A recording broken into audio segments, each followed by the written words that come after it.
Hermanos, pero es bueno que usted, pueblo, sepa, porque es que la Biblia autoriza a ese pueblo a verificar nuestra conducta. Hebreos 13:7 dice que ellos tienen derecho a considerar el resultado de nuestro proceder. Por eso ninguno de nosotros debemos ni podemos éticamente utilizar el púlpito para defendernos. Por favor, pueblo, un hombre que se defiende de su conducta con palabras en el púlpito, por ejemplo diciendo, amenazando, y el que hable del siervo de Dios, voy a orar que le caiga juicio y lepra. Un hombre íntegro, una mujer de bendición y de testimonio, nunca necesita decir eso en el altar. Alabado el nombre poderoso de Jesús. Se dan unas exigencias de tipo físico que las voy a mencionar y que tienen algún paralelo, alguna tipología con la vida espiritual o ministerial particularmente.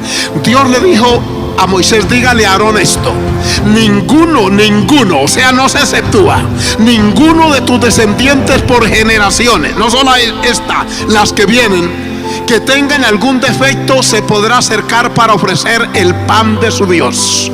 Miren la función, el pan de su Dios. Usted no da lo suyo, ni yo doy lo mío. Damos lo que Dios nos da por su misericordia. El pan, el alimento para el pueblo, nosotros lo distribuimos. Y hay que tener mucho cuidado cómo se distribuye y cómo se entrega. Háblales y diles: ningún varón en el cual haya defecto se acercará. Y encontré por lo menos 12 defectos que inhabilitaban a un miembro de la tribu de Leví para ofrecer el pan de su Dios. El primero es este: dice varón ciego. O sea, al carecer de la facultad de la vista, esta persona no podía ministrar en el sacerdocio levítico. Esa incapacidad para ver adecuadamente le limitaba. Sea bendito el nombre del Señor. No veía, amén. Y ustedes saben que la ceguera física a menudo es usada como una tipología en el Nuevo Testamento. Jesús, por ejemplo, llamó a los fariseos ciegos y los llamó guías de ciegos, amén. Y cuando la Biblia habla de ciego en el campo espiritual, una persona que no tiene revelación, luz de Dios, ¿cómo va a ministrar el pan de Él al pueblo? Y ahí, presbíteros amados que están aquí, los selectivos que tenemos que ser. ¿Por qué estamos revisando estas listas? ¿Por qué hemos enviado los candidatos al departamento jurídico? Para verificar, hermanos, aún de pequeños detalles. Oigan este: hace unos 4 años yo estaba aún en la supervisión. Entró una llamada de una institución que se llama Instituto Colombiano del Bienestar Familiar. La funcionaria que habló conmigo me dijo: pastor, me preguntó todo. Yo le respondí hasta donde pude y me dijo: es que tenemos una demanda contra un pastor de ustedes y hay que congelar las cuentas de su concilio porque él debe responder tiene una demanda por inasistencia alimentaria de 2 pequeños que él tiene. Yo busqué inmediato en los datos, verifiqué el presbítero, lo llamé y me dijo: sí, hermano. Luego nos comunicamos con él telefónicamente inmediato porque había una amenaza seria económica. ¿Qué pasaba? Este varón en su vida inconversa había procreado 2 niños, obviamente fuera de un matrimonio. Hacía unos 3 años se había convertido a Cristo. Dios lo salvó, lo trajo a la iglesia y el hombre se enamoró y se casó otra vez. Y los niños los tenía con la mamá de ellos, ahí distante. Por ahí enviaba de vez en cuando algo. Y cuando esta mujer se enteró que el papá de sus niños era un pastor, inmediatamente fue el bienestar familiar y puso la demanda no contra él tanto, sino contra nosotros como obra. Óigame bien, cuando yo le pregunto: hermano, ¿eso es cierto? Sí, hermano, yo en la vida y conversa tuve esos niños. ¿Cuántos años tienen? Uno tiene 9 y el otro tiene 7 años. ¿Y por qué no responde por ellos? Porque yo no tengo un buen trabajo, hermano. Inmediatamente. ¿Y cuándo lo presentaron? Hermano, me presentaron este año. Lleva apenas 2 o 3 meses presentado. Nos tocó derogar aquello. Yo le dije: arregle su problema allá afuera. Alabado el nombre del Señor.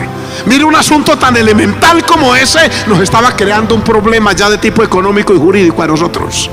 Hermanos, es que tenemos que ser selectivos, por favor.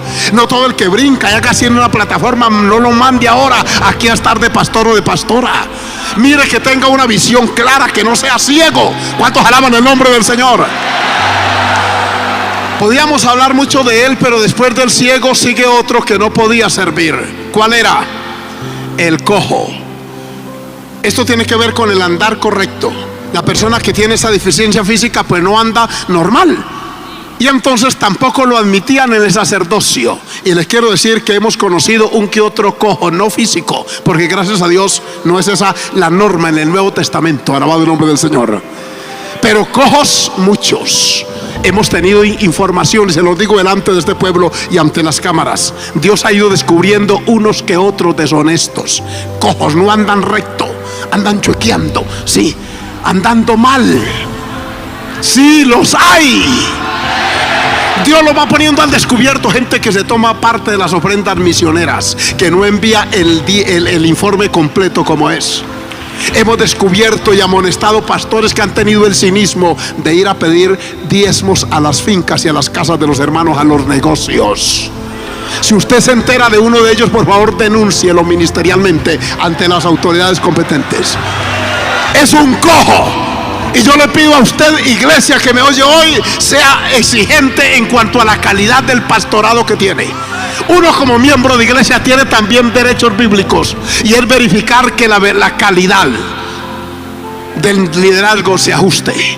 Una vez despidiéndose Samuel del pueblo, se paró en una tarima alta. Allí estaba el sustituto y estaban todos aquellos jueces y ancianos. Y este hombre de Dios levantó su voz y les dijo: ustedes me conocen desde que era un niño. Ustedes saben cómo he andado delante de ustedes.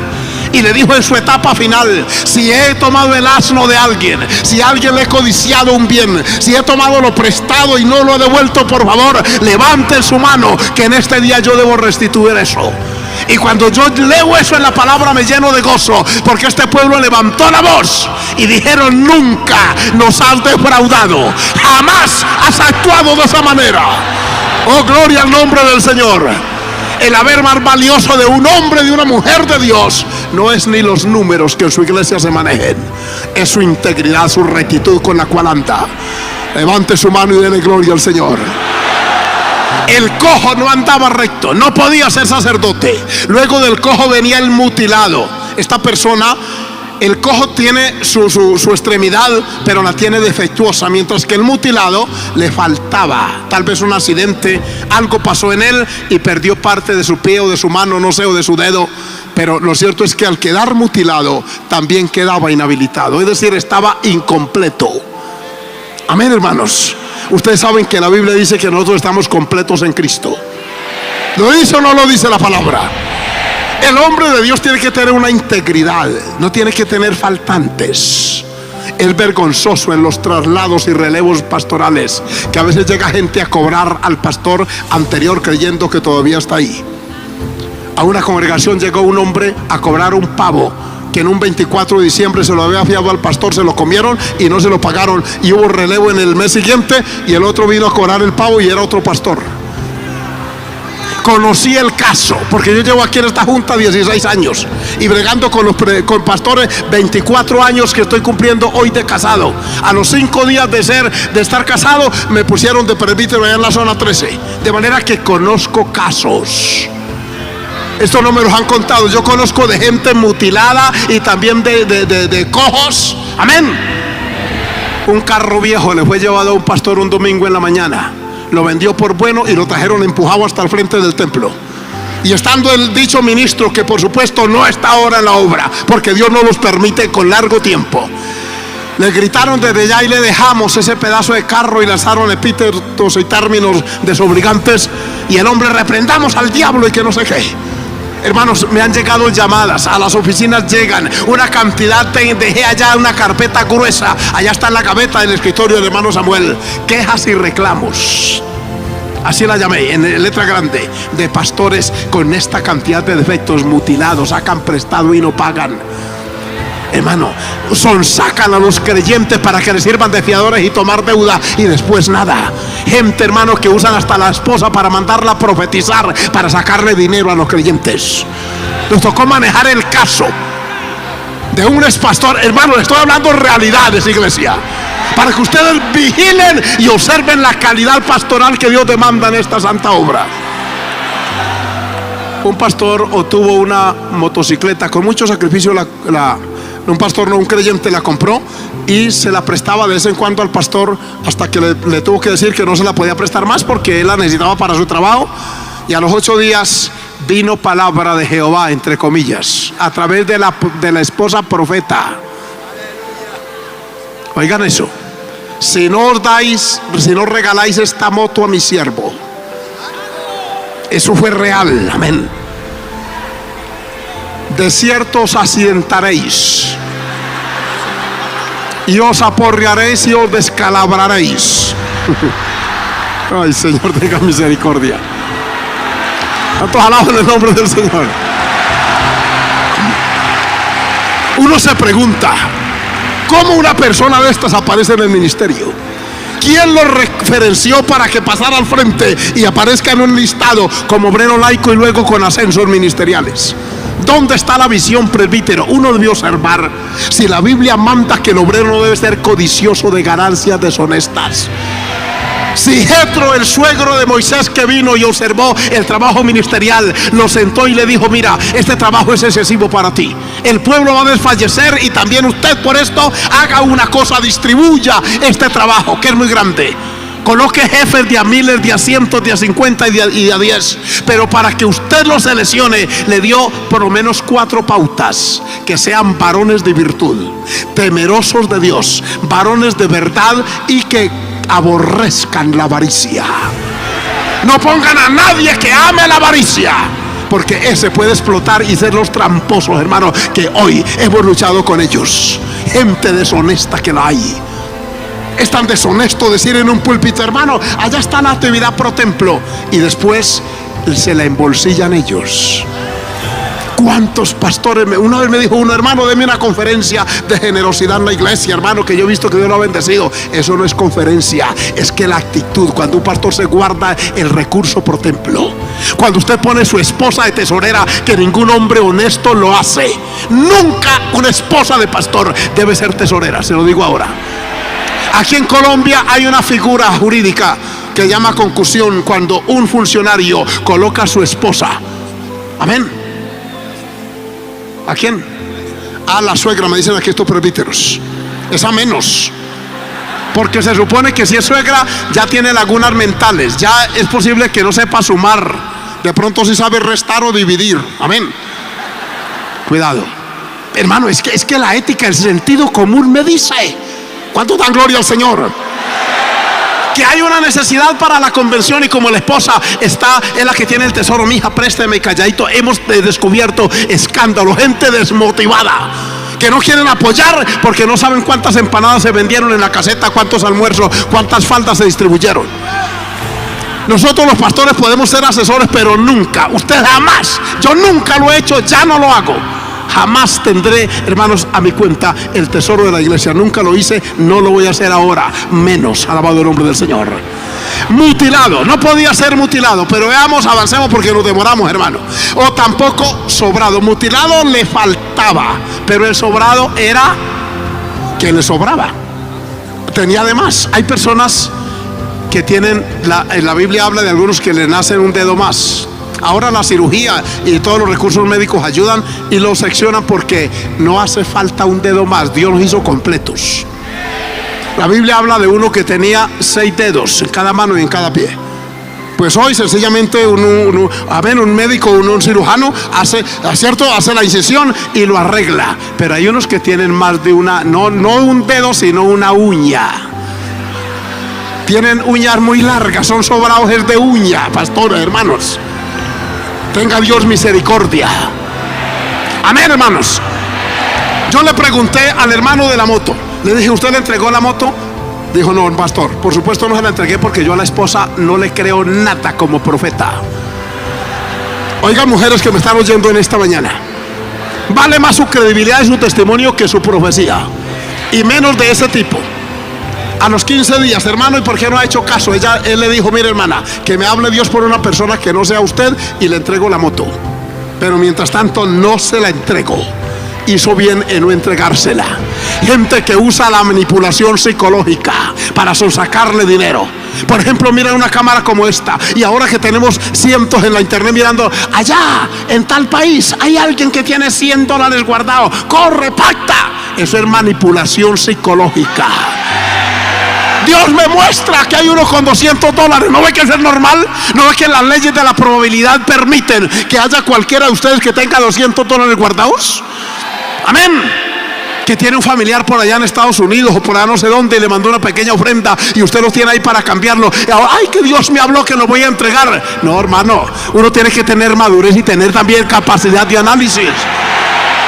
Este no es un pueblo que pasa entero. Esta obra no es gente ignorante. Nosotros estudiamos la palabra, conocemos y evaluamos la conducta de estos hombres de Dios. ¿Cuánto dan gloria al nombre del Señor? Año tras año, década tras década los hemos visto y hemos conocido su transparencia, que son hombres probos en esto, y yo bendigo a Dios por tener un liderazgo así. No podía ser de otra manera. Entonces el sobrado tampoco. Luego venía el varón que tuviera o varón que tenga quebradura. Este sufrió un accidente, una fractura de alguna de sus piezas óseas, de sus huesos, y aunque lo hayan sobado y todo lo hayan entablillado, quedó con quebradura, se accidentó. Entonces lo que hacían en aquel entonces era que examinaban desde a la coronilla hasta los pies a ese candidato a sacerdote. Usted observará que la vestimenta se le iban colocando pieza por pieza hasta que lo cubrían por supuesto desde adentro hacia afuera, hasta la ropa interior. La Biblia habla de los calzoncillos que tenían que usar, que eran largos. Alabado el nombre del Señor. Alguien dirá, pero es que es por llenar. No, es que Dios es exigente y celoso de su obra. Es que el que distribuye el pan de su Dios tiene no la opción, sino la obligación de andar correctamente. Por ejemplo, ese pastor que les cuento sufrió una quebradura en la vida inconversa. Amén. ¿Cómo nos van a advertir ahora, hermanos, que tenemos que responder por el pecado de inmoralidad de ese hombre antes de convertirse? Es cierto, Dios lo perdonó, pero mire ahora. Es que, hermanos, sepan que hay cosas que aún pasan en la vida inconversa que afectan el futuro ministerial de una persona. A mí me decía una hermana por allá en Europa, me decía, mándenos pastores latinos. Y me dijo, ¿por qué? Me dijo, porque esta gente que usted ve aquí, muchos de ellos, así Dios los salve. Usted ve en la calle gente de esta liberal, y así Dios salve. Cualquier hombre de 30 años para arriba tiene 5, 6 y hasta 10 divorcios encima. Y mujeres igual. Así Dios los tome allá y los pase a una iglesia.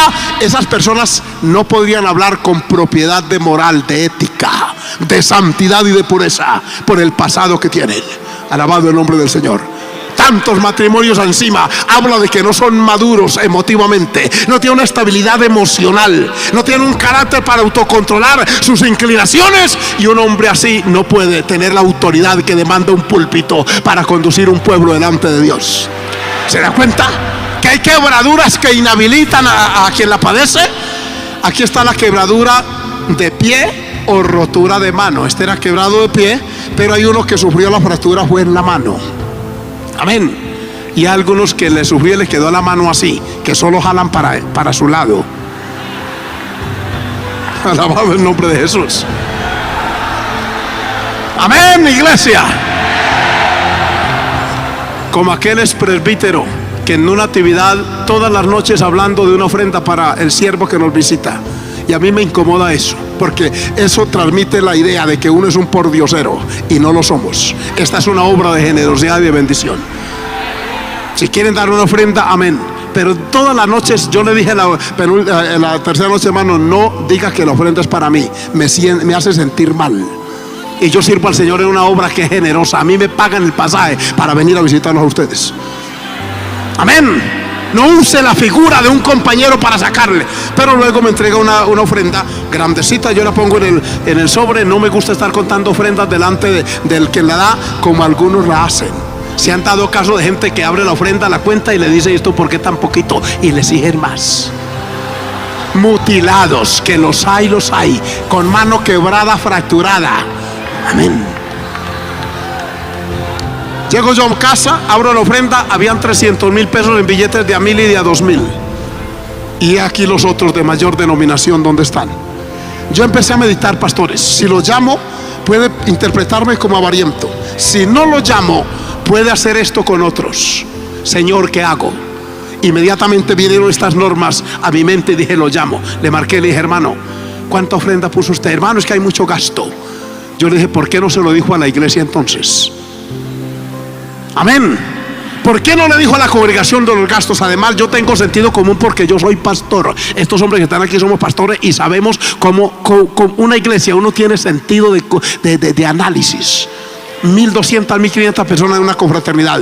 Muchos de ellos dan billetes de a 5 y de 10,000 pesos. Está en el templo de la actividad, está en las bancas de la iglesia, el sonido de la iglesia. ¿Qué otro gasto extra hay? Uno hace cuentas. No crean que estamos aquí un poquito cabecipelados. No, nosotros también tenemos capacidad de análisis. Y algunos, por la misericordia de Dios, sabemos leer y escribir y hacer numeritos. Nosotros sabemos cuántos son 2 más 2. Entonces a uno no pueden engañarlo de esa manera. Yo le dije, hermano, deme un número de cuenta y le regreso los 300,000 pesos. Pero por favor no me utilice. No le mienta a una congregación. No le diga a una iglesia, eso era un púlpito, cuando adentro de su corazón hay avaricia. Hermano, perdóneme, tampoco está de presbítero. En esta administración pasada que yo terminé, 11 presbíteros, hermano, y pienso que cientos de pastores han prescindido Dios de ellos, porque los ha metido en la balanza y han sido hallados falsos. ¿Por qué se han metido esta gente con estos defectos? Mira, hermano, esto es muy triste, pero aquí está el sobrado, el mutilado, el quebradura de pie y de mano. Ahora en el versículo 20 está otro que tampoco servía, y era el jorobado. El jorobado es el que perdió la verticalidad. Algún defecto en su espina dorsal lo inhabilitó para andar derecho, y el jorobado se caracteriza porque siempre anda agachado, puesto que no puede enderezarse. Se llama joroba, una pronunciación que hay aquí en la parte alta del llamemos en lenguaje paisa, del espinazo. Amén. Así hablamos. Yo soy de por aquí, hermano. Mis ancestros son antioqueños, así que ustedes me van a disculpar. Ahí anda jorobado, no anda recto. ¿Saben ustedes que morfológicamente el cuerpo está diseñado por Dios de tal manera que tiene hasta un centro de gravedad? Es que Dios sí sabe. La columna no queda por aquí ni por aquí, sino justo en todo el centro del cuerpo.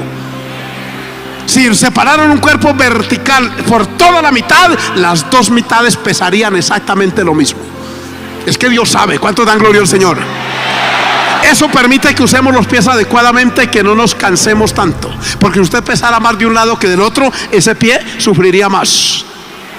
Miren, nada más que los que somos diestros tenemos un poco más de grosor en la muñeca que los zurdos. Los zurdos se les engrosa más por el ejercicio, porque el cuerpo, el cerebro lo va programando de tal manera que reacciona. Por eso usted llega a tierra caliente cuando viene de tierra fría, y ustedes, hermanas, en la tarde ven que los zapatos le quedan estrechos y que, ay, yo me estoy como hinchando. No, es que el cerebro capta el entorno y le dice al organismo pendiente que llegó a tierra caliente, se puede deshidratar, guarde líquidos. Entonces usted toma agüita y el organismo lo preserva para evitar la deshidratación. Eso lo hizo Dios, lo diseñó. Alabado su nombre.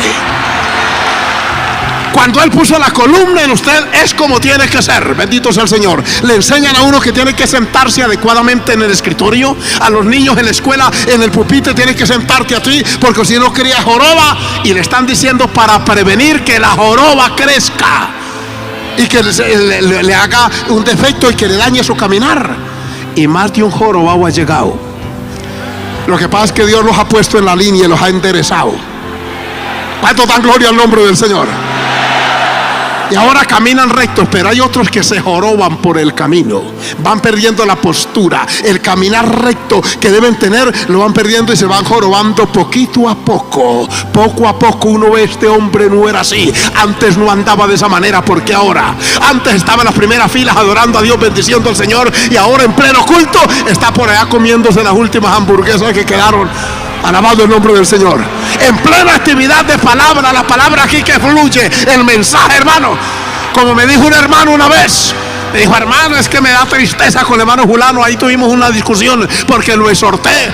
Dijo, yo llegué tarde porque se me enfermó la esposa y yo venía corriendo, y cuando yo venía, yo escuchaba el mensaje que daba palo, hermano. Dijo, ese mensaje yo no me lo pierdo. Cuando voy corriendo y lo veo, ¿y usted qué hace aquí? No, hermano, es que eso es lo mismo.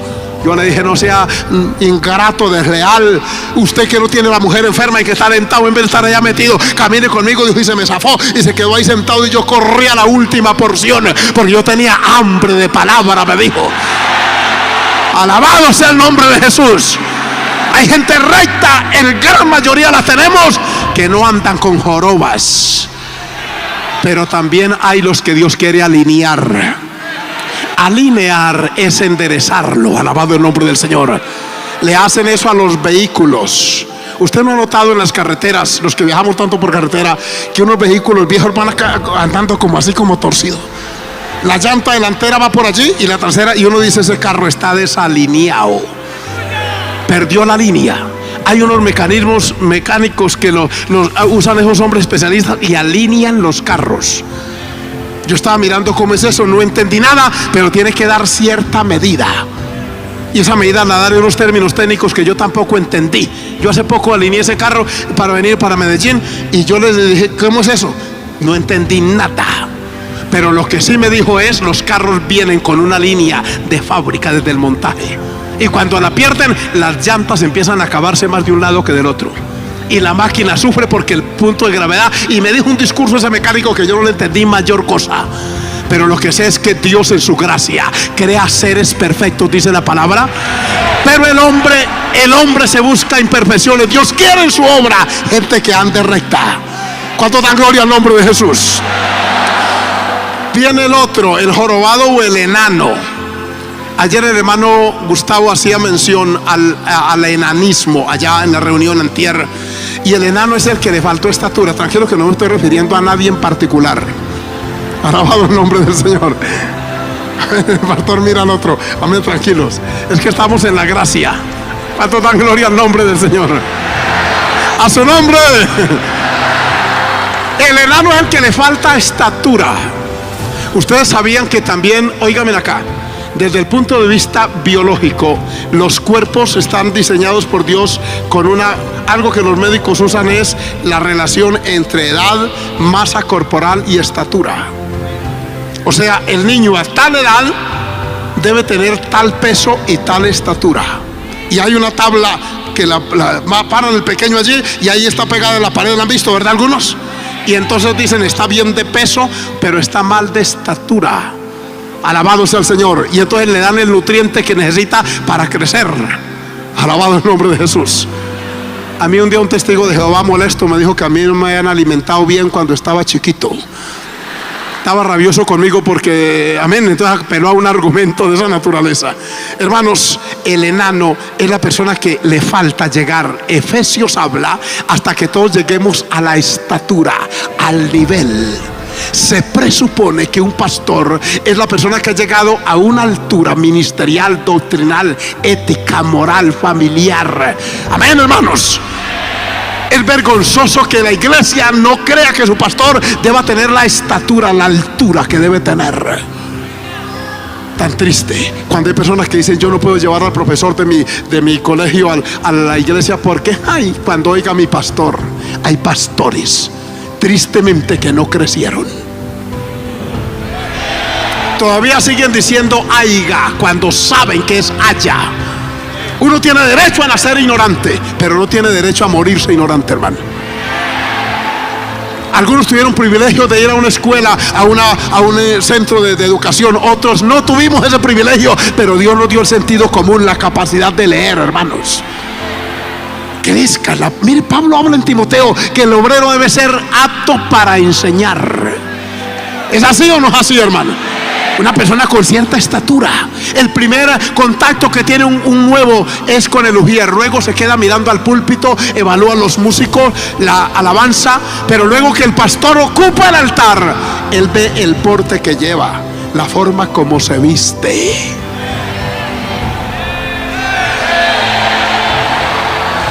La presentación física.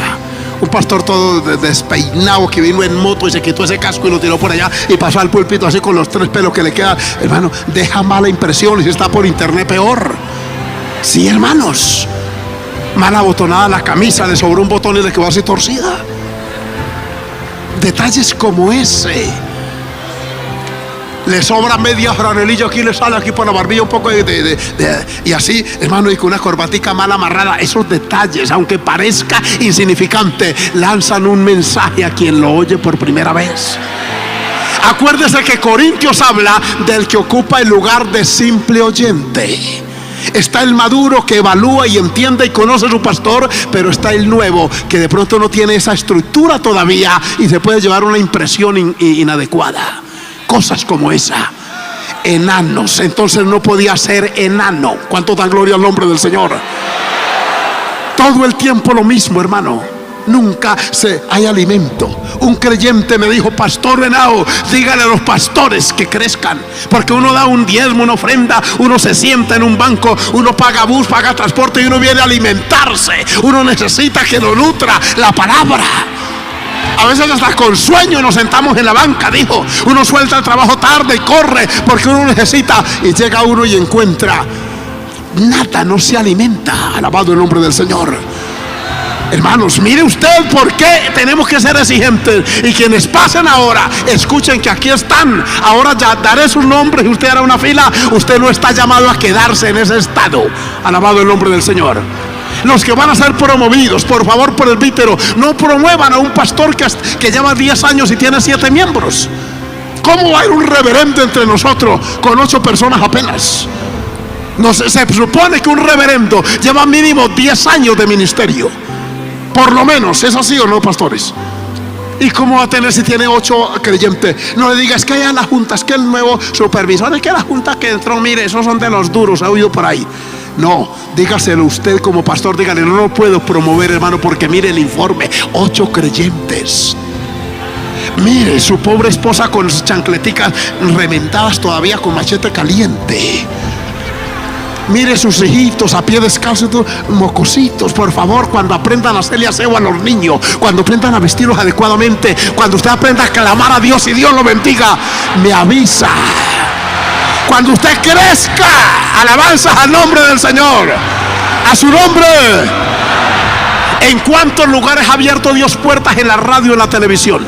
A mí me dijo un pastor, hermano, yo ante las cámaras, a mí me cogí un temblor. Le dije: haga ejercicio. Métase en un cuarto, ponga una camarita por allí, de esas de que ahora las venden, hermano, hasta las venden en los supermercados. Las cámaras, eso que, amén, usted tiene, eso está común, y la pone y usted hace, y después ve el videíto y va corrigiéndose. Pero si le dieron la oportunidad de hablar por la televisión, hermano, métase en el nombre del Señor. Pastores, Dios nos está entregando tantas cosas maravillosas, pero ¿sabe por qué, pueblo, no las obtenemos? Por el enanismo. El pastor Samuel sabe que estamos necesitando urgente como 6 o 7 presbíteros, amén, para hacer relevos y para nombrar. No los tenemos. Son tan pequeños que no crecieron. Nomás llegan de presbíteros. Ahí mismo uno le impuso una vez a la zona el impuesto pro presbítero. ¿Se da cuenta lo enanos que están? Amén. Otros: como yo soy el siervo de Jehová, nadie se presentará delante de mí con la mano vacía. Y cuanta reunión había, cogía ofrenda, hasta una reunioncita de líderes para coordinar un programa. Hermano, no se levante de aquí hasta que no coletemos la ofrenda. Y le sacan hasta, hermano, como exprimir un rábano hasta sacarle la última savia que tenga. Enanos con defectos. Estos se llaman defectos en la ley y no se puede. ¿Cuántos dan gloria al Señor?